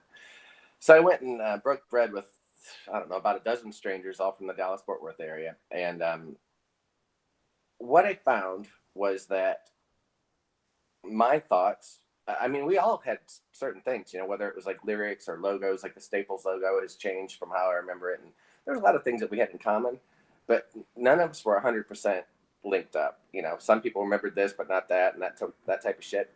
And a lot of people were kind of pushing real hard on, well, it's CERN and the government, you know, is doing this shit. And, you know, some people took a more supernatural approach. And at that time, I was kind of really open to questioning everything. And I think I freaked everyone out when I was kind of questioning Christianity, because that was like kind of a unifying theme with most of those folks there. And so I only hung out for a couple hours. I guess the party went on long after I left. But it was just really interesting to see that the people that none of us knew one another and traveled from, you know, as far as like an hour away to go to this hotel and have dinner and a chat. We all came from diverse backgrounds, and I think no one really had any idea of what to expect. It was more so like, even if it's something as simple as like Bernstein Bears, like, I know it was this way and now it's not, and that's freaking me out. Is there anyone else out there on earth that's feeling this? And that's what it was. I mean, like, some people had one or two things, but then as we're talking, I mean, like, probably 50 things came up over the course of dinner, and everyone's like, holy shit. And we might be split 50-50 on some, 80-20 on others, but it's a real thing, man. I mean, I've witnessed it, and I've talked to enough people that I think I have corroborating evidence that it's an actual phenomenon. And to write it off as just, you know, our memories are shit, I think that's really short-sighted. Yeah. I'm totally like with the quantum thing too. Like, I feel like our consciousness alone is enough to sort of time travel in a way. And so if that's possible, then who knows what else is possible. And especially if there's like elite groups of people who have that knowledge of exactly how to, because I feel like there's times in my life where maybe I did it on accident, you know, almost, or like only slightly intentionally, and changed some sort of thing in my past or my future. And that's its own thing. But if they know how to do that on purpose, then there's just a whole lot of fuckery, as someone already said in this show, that could be going on. Word. So, sorry, go ahead. I wonder if anybody's ever talked about Mandela Effect with people that have like photographic memories, you know, people that have perfect memory. Because I think if anybody that meets that criteria also has experienced some of these same effects, that would be a really big, you know, knock against the idea that, oh, everybody's remembering things wrong. Oh, that'd be awesome. What is it called? You know what, though? Eidetic? Here's something, though, is celebrity names being spelled differently. For instance, like Sally Fields was Sally Fields when I was growing up, like smoking the paint at Sally Fields. Now it's Sally Fields, singular. That doesn't look right. It doesn't seem right, but that's her name, I guess. It's Field instead of no S on the end. No. But yeah, but and like, here's another one. Winona, I think it's Winona Ryder used to date that fucking Pirates of the Caribbean Johnny Depp, and he had Winona tattooed on his arm. And when they broke up, he crossed off the rest of the letters and turned it into Wino. Well, now she has two N's, so that wouldn't make any fucking sense. But you're thinking, hey, if the guy loves this girl enough to get her name tattooed, I think he'd know how to fucking spell it. Yeah. So there's some weird shit like that. Like, there's some very strange things that hard for me to get my head around, you know? But it seems like the celebrities, they remember it how it is right now, even though, you know, I mean, you're not going to forget how they spell your own name or how to pronounce your own name. So it's very strange. This thing runs deep, and it's very peculiar. Yeah. Well, and like you're just pointing out, there's often evidence from both sides that both are real, allegedly, or at least somewhat, I don't know, some evidence. One could be wrong. Like, his tattoo is more convincing to me than anything else, but yeah, you would think. I mean, you're not going to tattoo your girlfriend's name spelled wrong. I mean, that's fucking ridiculous. Not when you have that much money. Right. Maybe, yeah, like maybe people who go to really bad tattoo artists. Plenty of people have gotten regrettable tattoos, but true. That's true. Still, I mean, I think that kind of goes back to the residuals, though. We kind of really briefly mentioned it, but we didn't really get into it. So, like, the residuals with Mandela Effect, that's like, you know, like what you mentioned with the tattoo, where there's actual evidence of how it was remembered that's been changed, like the false memory, but it's actually written down. It's actually, there's evidence of it. but it's not from the source material. Like it's not like somebody found an old driver's license and it was spelled, with one N. It was somebody got a tattoo of it. Just like like Berenstain Bears, you aren't going to go find an old book and it's spelled the way that everybody remembers it, but it has been changed. But you might find somebody doing a book report about Berenstain Bears and it's spelled wrong.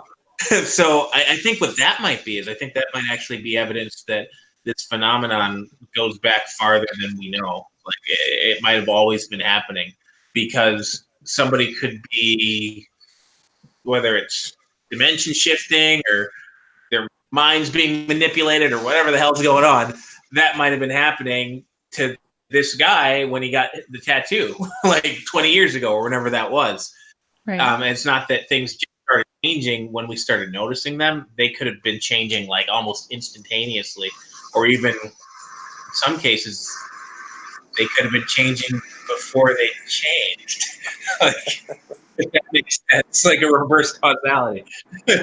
Like, are you saying, so like I didn't watch it, but today I just briefly saw something on YouTube that's like the Chase logo is changing before our eyes in real time. And I was like, oh, okay, whatever. But is that what you're saying? Like something could be changing?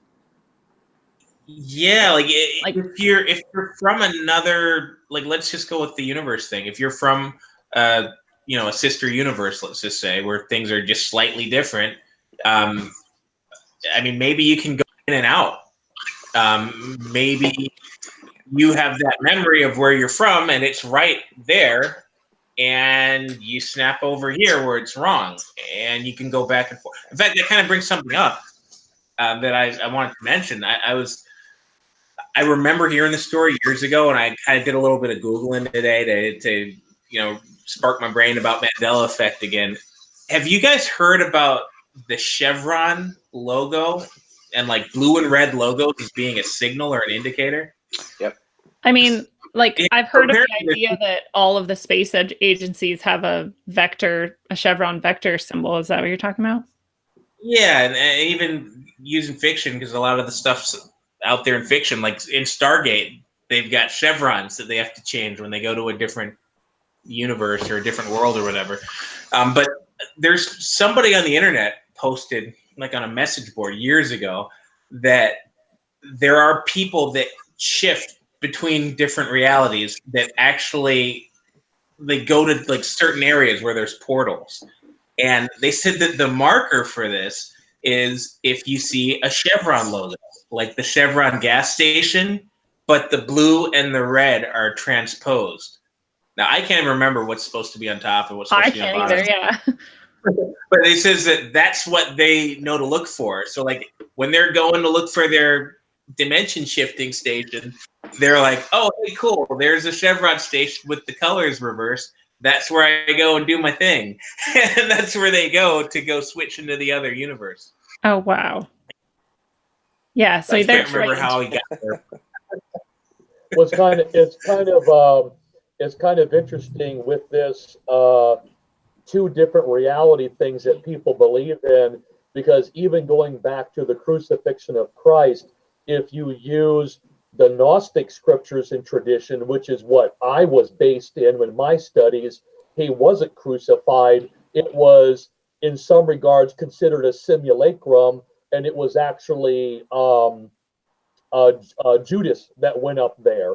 And there's a lot that goes on with that the supposed architect of the world, Iodabalith, is the actual corrupted form of this world and framework, and the real underpinning spiritual tradition and the actual universe where you gain gnosis, hence the term Gnostic comes from, true inner knowledge. That's the real truth, and there's a complete delusion that's placed upon people, which in Buddhism we just called Mara, which means like you're deluded, and that's who runs this world.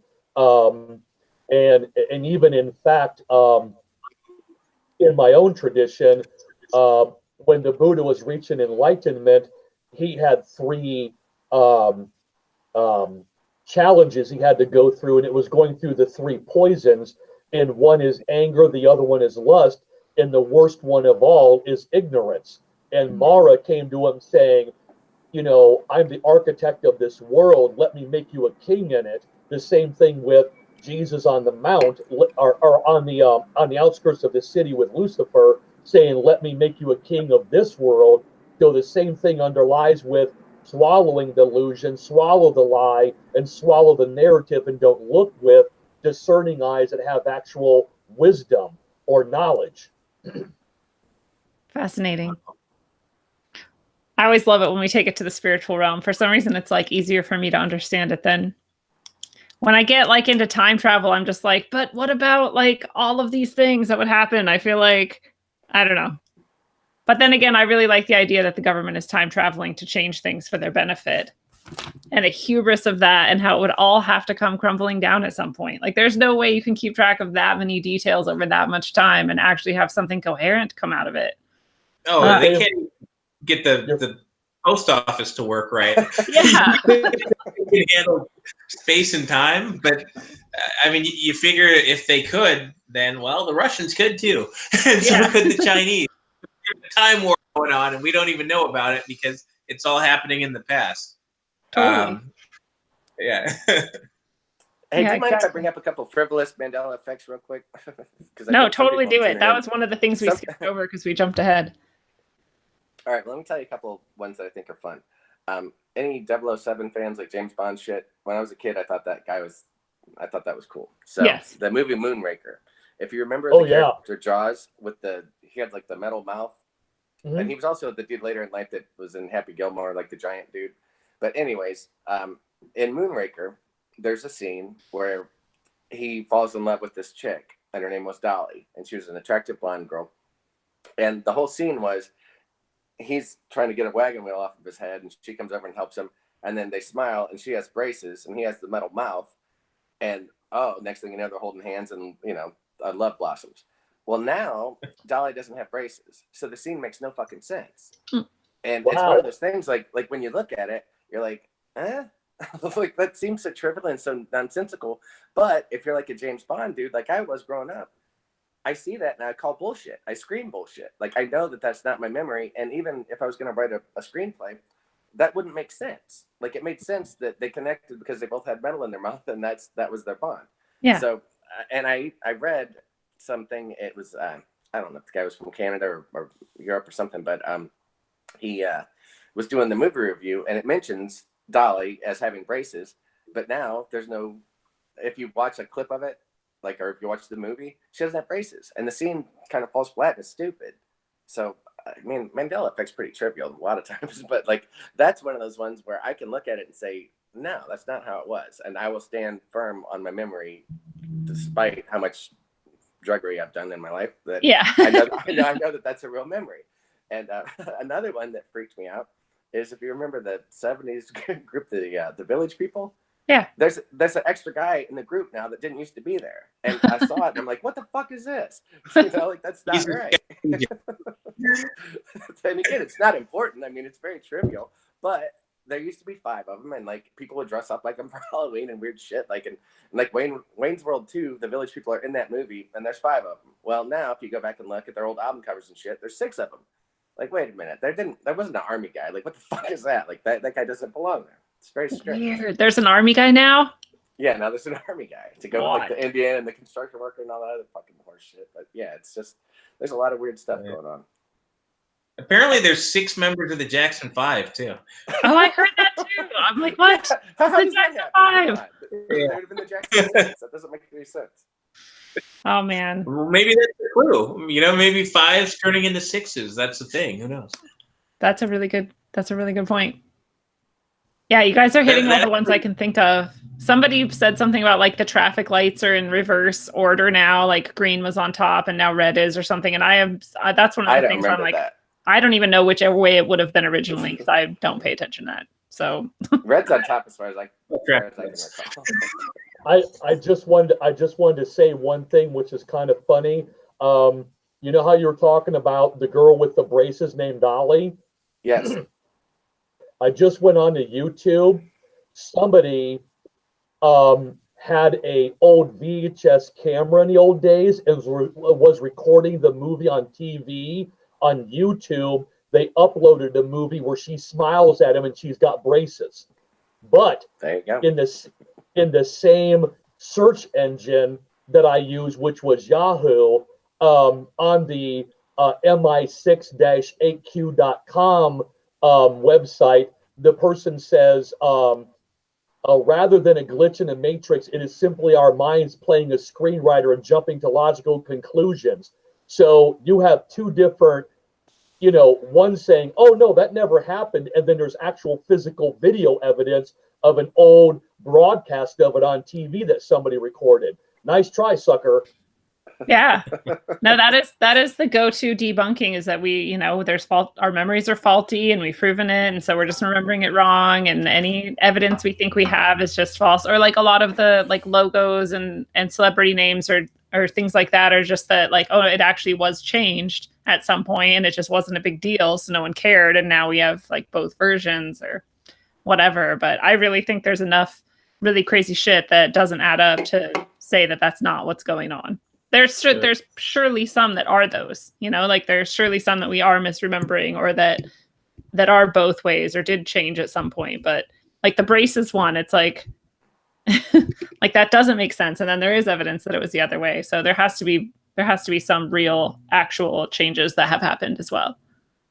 What the James Bond story, that reminds me of one that this isn't one that I personally experienced, but I thought it was really interesting.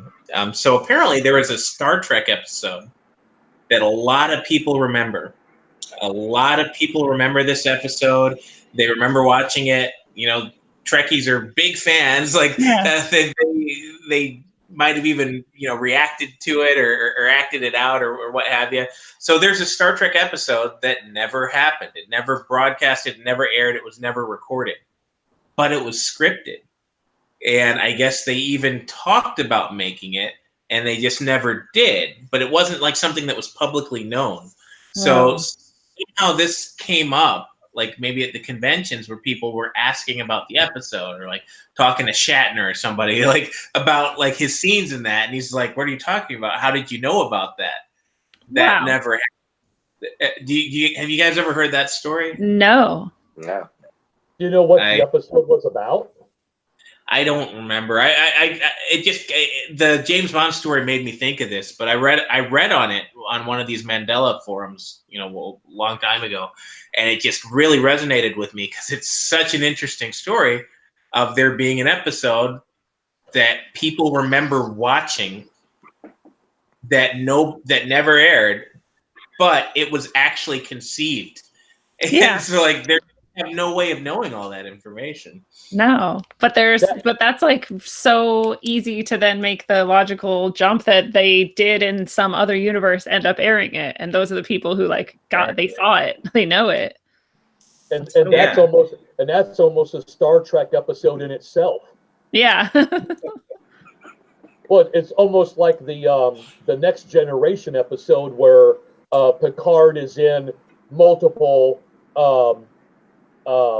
universes at the same time. His mind keeps hopping between them, and then later on there's like a singularity where the ships are converging at the same time.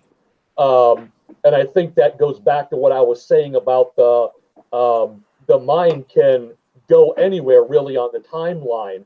If you look at if people think in a three-dimensional way, they limit themselves to thinking of time being linear because of us being in this carcass, which is deteriorating over our, let's say, 90 years alive. So people think in a linear fashion.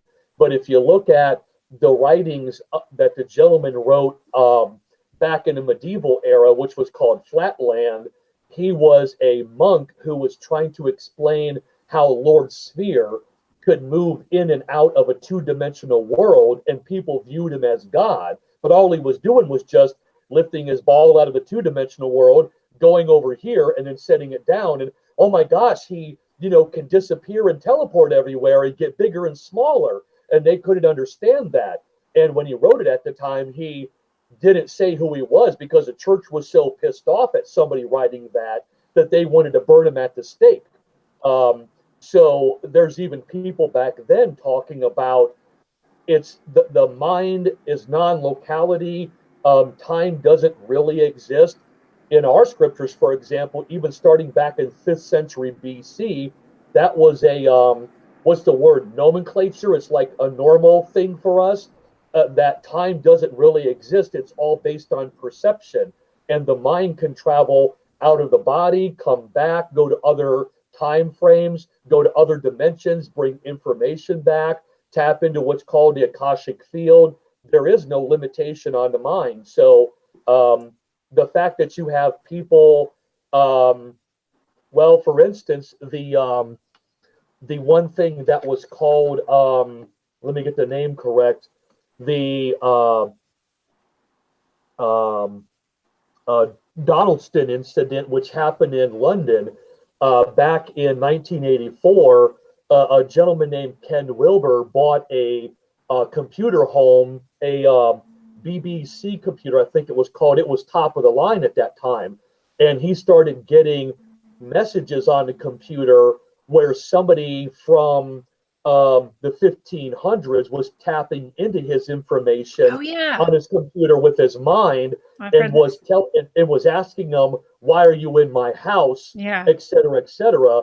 And then he disappeared, and somebody came into the computer that called themselves 2109. And then they went and researched and found the name of the guy on the computer. There was someone who lived in the house they were in back in the 1500s on this campus where they had their house at. So back then, there was no way that someone could just, I mean, it could have been a government agent, but, you know, so there's instances where people's minds connect with technology. So I think technology has such a power to mess with our reality and our brains and everything that the sky's the limit on it. Yeah, that's a good warning, actually. I like to take it easy with technology in some ways and be wary of it. I want to kind of become Amish, like that's one of my goals, but we'll see what happens. I'm wary of it, but not enough to abstain from it. Yeah. I just know not to trust it, but I use it anyway. I'm at least to the point where I will sometimes leave my phone at home when I go do things, or like not even notice sometimes if I haven't touched it for a while. So I think I'm okay. I'm doing pretty okay.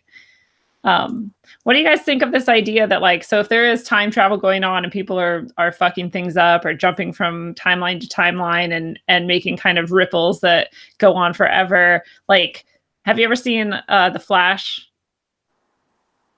Anybody? Okay. Well, I've watched some of it, and I'm probably going to get this so wrong that like Derek and some people are going to scream at me, but there's some sort of force that when the Flash goes and like fucks with different timelines or makes copies of himself or something, that there's like a force that comes in and tries to like fix it and solve it. It's like a natural sort of homeostasis, you know, or something. So do you guys think there would be something like that going on, and that might be a cause of Mandela effects or something to do with what's happening? You know what I'm saying? That's a very interesting question. To be honest, I don't know. Like, time travel fascinates me, but I don't know that I buy it. I hope it's true. I hope I can do it sometime, but I haven't seen enough that would make me think that that's some shit that we're able to do. Although I'm pretty open-minded, so it wouldn't take much to convince me otherwise. Yeah. I kind of think time is a false construct. Obviously, it's one that we can't escape from. I wish we could. If we could, I wouldn't have to ever go to work the next day. Yeah. You know, I'd be in a never-ending weekend loop. But I think that when you go to the next level, kind of like you were mentioning with, Flatland, when you're stuck in a two-dimensional reality, then you don't even know how to speak the same language as the third dimension. I think maybe if you go up a dimension or two, you'll understand that time is all happening at once. Something might have happened in the 15th century, but it's also happening right now. We just can only be in one place at once because we're limited.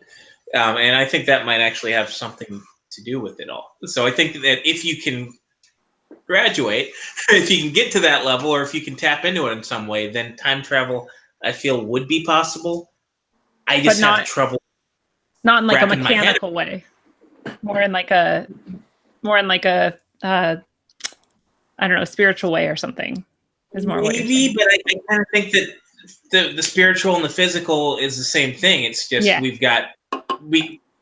if you don't understand how something works, then you call it spiritual. Right. Just like go back to time. If I go back to the 15th century and I show somebody, my phone, that'll blow their mind. They'll think that it's deep controlling it, but it's just technology that they don't understand. So I think that, with more knowledge, with more understanding of how the universe actually works, I think that you could have technology that would allow you to be in multiple times, for lack of a better word, at once. So I don't think it's spiritual. I just think that we can't quite understand it yet. Yeah, I think we're on the same page. I just use different language. Yeah. But I have this, so this brings me to this like thing, and I'm going to try to express it and hopefully make sense. So like what, if we're in this like eternal moment of now, or there's this like kind of consciousness that we are all kind of split off from and like coming back together, is it like possible that we're just kind of backfilling all of history to lead up to this moment, almost like we're like creating the past, like to make sense of this experience we're having, and that would be why like we're not all in complete agreement yet on all of the details of what have happened, but we're like coming back together so quickly that we have to come up with something. So we're like, yeah, sure, there's a curly Q on the F. I don't fucking know. I don't know. Does that make sense? I think like as a society, if you were to say, hey, that Ford logo looks not as I remember it, we're all in agreement pretty much because we're slaves to our cell phones and every other stupid fucking thing, that someone would Google it, put it in front of you and be like, yeah, there, you're retarded. And like most of us would just be like, oh, I guess you're right. Yeah, true. Like I think we might be like the last of like a dying breed that would be like, I don't give a shit what Google says. That's not fucking how it is. Like, true. I'm not buying it. So I don't know. Like, I think that as a culture, we've definitely been dumbed down. I mean, Jesus, just in my lifetime, I think we're getting dumber by the minute. I mean, I used to know how, when I was a teenager, I could get to all kinds of surrounding towns. And now I've lived in Dallas 10 years. I can't fucking go 20 minutes away from my house without having to turn the GPS on. Wow. And that's, it's sad, but true. I used trip ticks from AAA to drive all the way to Alaska. So, and I would get up there and deal with, okay, this landslide took out a road. We'll just figure out how to drive through the new one they've just paved. Well, not really paved, but flattened out and just go where we're going. So I used to deliver pizzas with just a little, sheet of paper that had a map on it. I could navigate all that. I mean, the dumbing down is so unbelievable that there was just research produced by scientists that they're very dumbfounded at the level of stupidity of human beings is going at such an accelerated rate that they're kind of worried about the human species. I mean, I remember one of my daughter's best friends coming to the house, and she asked me what time it is, and I pointed to the clock. We had this huge one of those railroad station clocks. And she just stared at it and she said, right, what time is it? And I go, it's on the clock. And my daughter said, Dad, she can't read a clock. And I'm like, you're in a STEM school. And she said, yeah. And she said, yeah, everything's a digital clock. It's like, okay. So I took 10 minutes and taught her how to read a clock. There you go. Now you can survive in the wild. I'll show you how to read a sundial next. Yeah. What does a sundial have to do with the hand going around a clock? Okay. So more disturbing than that is they did something where they went to, I want to say it was like second graders or third graders, but it's like when I was in third grade, I fucking knew this shit, but they went and tried to ask the kids, like, where do eggs come from? And the kids were like, the store. And they're like, yeah, but where does the store get them? And they're like, the factory. And they're like, okay, where does the factory get them? And they're like, I don't know. They fucking make them. Like, they don't know where food comes from. That is fucked up. They don't know where eggs come from. They don't know where beef comes. They don't know that beef is cows. Like, they don't know that plants are the fucking food. Like, they're dumb. They just did When a the survey. EMP blast finally comes, I mean, we're screwed. Seriously, like maybe They we're just- the lucky ones that when shit goes down, we're gonna actually be able to survive, and all these people are gonna be like not even knowing what time it is. I don't know. Like, I might know where eggs come from, but I don't necessarily know how to grow and produce my own food and everything else, because I mean, You you have an look back idea, 100 though. years. I mean, you know that if you Yeah, took some seeds and put them in the ground and like mixed it with some shit, like it would probably make some food. You know, There'd be a lot of trial and error. there would be. Yeah. Yeah, my ex-in-laws who own a farm, you should have seen the city kids from Cleveland coming down and seeing where eggs, milk, beef, and all that came from. They were thoroughly traumatized and almost vomiting sometimes. Like it comes from its butt. Right. So the fact that, I mean, two instances, they just did a poll and it was like, I think it was 34% or 38% of Americans thought that chocolate milk came from like brown cows because of the color of the milk. And I remember another girl posted where this hunter posted a picture of his fresh kill of the deer, and she was going off, why doesn't he just go to the store and get it like everybody else instead of killing the animal? And everybody was, they were so dumbfounded by, I mean, I remember working at a bookstore and this one girl, she didn't know how to use a mop. She just stared at it. She's like, well, she didn't know how to use it. Another girl didn't understand how a vacuum worked. Wow. I mean, Yeah. I have to say, I've told this story a million times, so I hope I haven't told it on air and I'm not boring you guys, but I grew up relatively, like, well, really poor for a while and then moderately poor as time went on. And I had never had a dishwasher. And I went to a job and they were like, you know, do the dishes.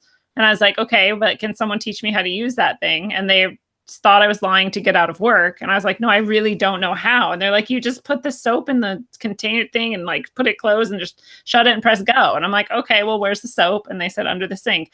So I went in and I did them and I went under the sink and I found the dish soap and I filled it up and I closed it and pressed go and left. And if anybody's ever used dish soap in a dishwasher, I guess it filled like the entire place with like 2 feet of bubbles.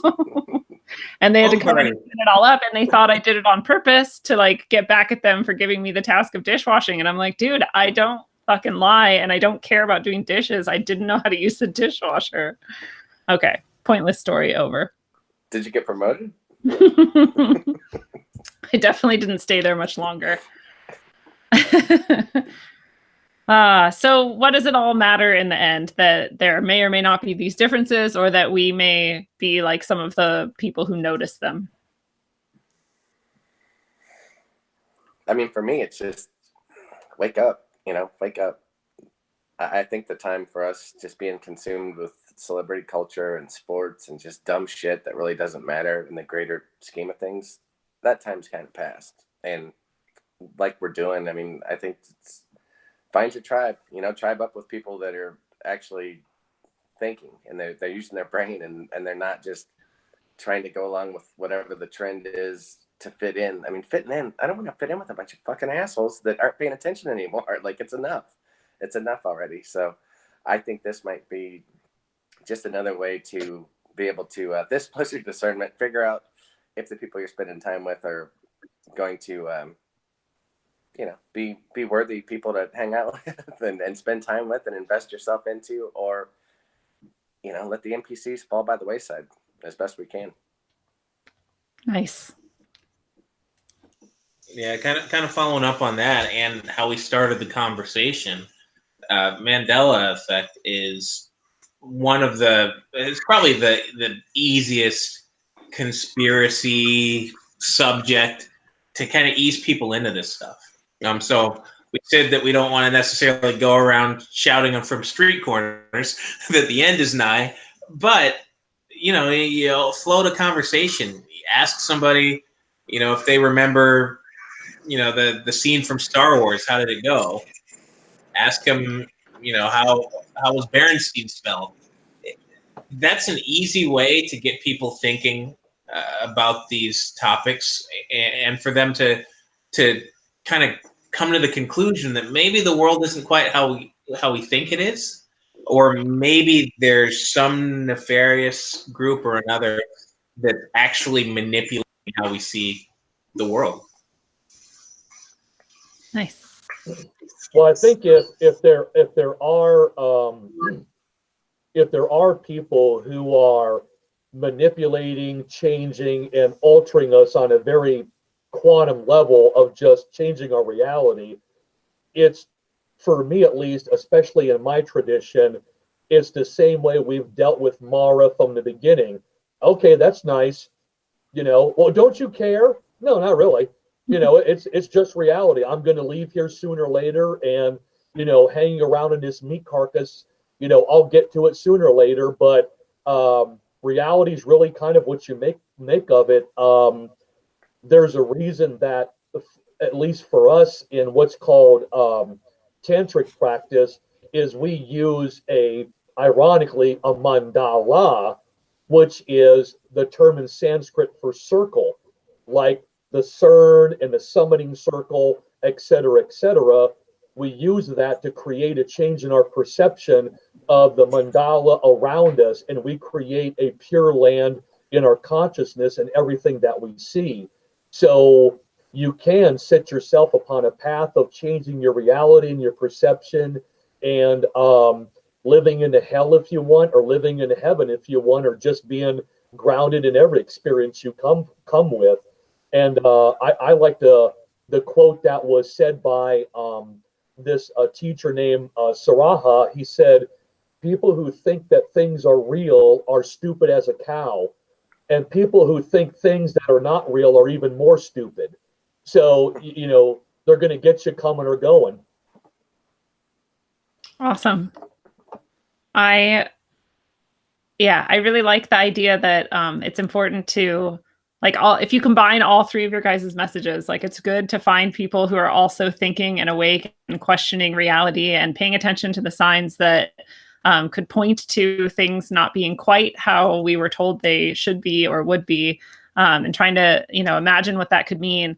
But then in the end, it's like, you don't need to scream at anyone or try to force them to believe you. And it's kind of like the infinite probability machine in Hitchhiker's Guide to the Galaxy. It's like, if you're a chair for a minute, you're just going to be a chair for a minute. You just got to roll with it, or like a really fine trip.